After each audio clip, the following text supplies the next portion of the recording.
Bonjour, aujourd'hui on va vous présenter le traçage. Le traçage de quoi? On va tracer aujourd'hui en premier lieu le traçage d'un bâti dormant. Qu'est-ce que c'est un bâti dormant? C'est la partie qui reçoit l'ouvrage, les ouvrants. Elle est souvent fixée à la maçonnerie pour recevoir une porte ou bien une fenêtre. On peut l'appeler aussi également pour certains encadrement ou bâti dormant. L'essentiel qu'il soit encastré dans le mur et qui retienne un peu les ouvrants tels que les fenêtres et les portes. Alors pour tracer cet ouvrage, ce bâti dormant ou cet encadrement, qu'est-ce qu'il faut avoir déjà? Il faut d'abord de la matière d'œuvre. Il faut avoir le bois en premier lieu et les outils de traçage et de mesurage tels que le crayon pour tracer, le mètre pour mesurer et l'équerre pour tracer. Également une règle pour tracer aussi, mais on peut aussi utiliser la craie pour certains marquages et un support pour effectuer des notes. Voilà. Le support que vous voyez ici, ce sont les écritures qui sont sur le support ici, c'est des extractions venant de la feuille de débit. La feuille de débit contient l'ensemble des informations pour la réalisation de l'ouvrage. Actuellement, nous allons faire le traçage du bâti dormant. Donc le bâti dormant, c'est l'encadrement qui retient les ouvrants. Donc ici, c'est le bâti dormant d'une porte. Donc nous avons sur le bâti dormant, c'est un seul, deux montants et la traverse de linteau. Donc ici, nous avons les mesures du bâti. Donc c'est 2,15 m de hauteur et 80 cm de large, c'est-à-dire la dimension nominale de passage. Mais la pièce, elle fera plus que 80 cm. Donc l'ensemble de ces détails-là, nous le verrons tout à l'heure au moment du traçage, pour effectuer une marge de sécurité, pour éviter que les pièces soient courtes. Voilà, avant de tracer, on peut également procéder à une vérification de la régularité des champs des planches. Actuellement, ce que vous voyez là, les planches ne sont pas rectilignes. Ils sont légèrement incurvés, donc il faut passer à la dégauchisseuse pour enlever la partie que vous voyez là.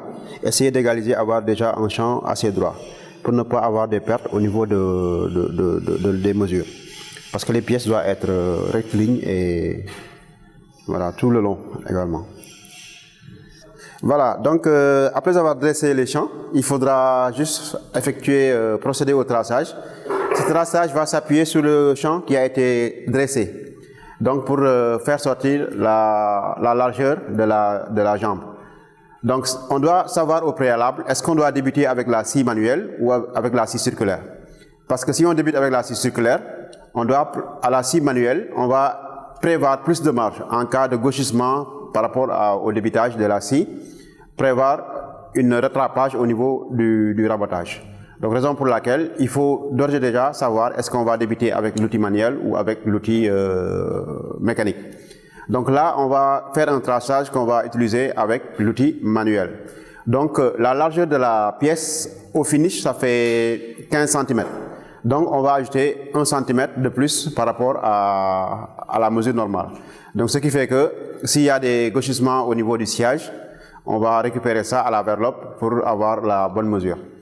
Donc si c'est pour la scie circulaire, on va juste faire un plus de 5 mm parce que l'autre champ a été dressé.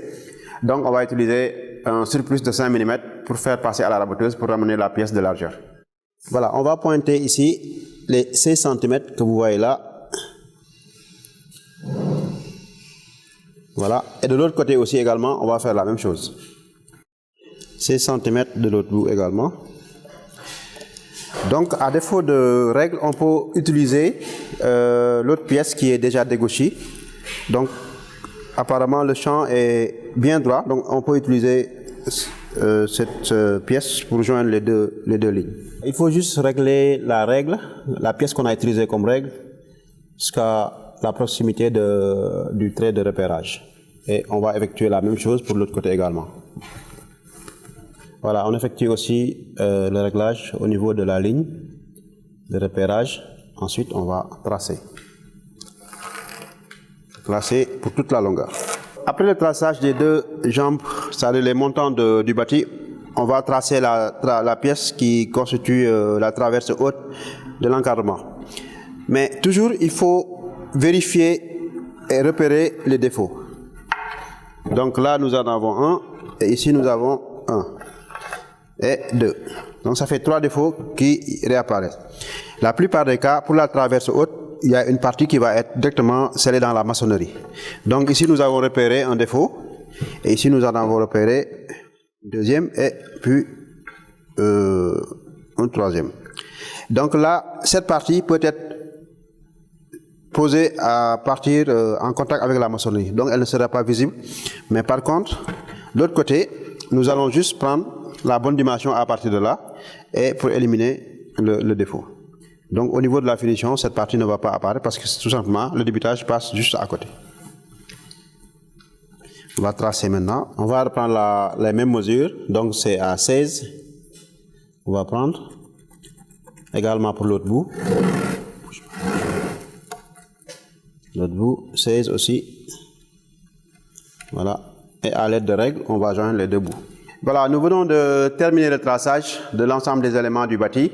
Donc, il constitue le montant numéro 1, le montant numéro 2 et la troisième pièce qui est la traverse haute. Maintenant, ensuite, nous allons procéder au débitage, au sciage manuel.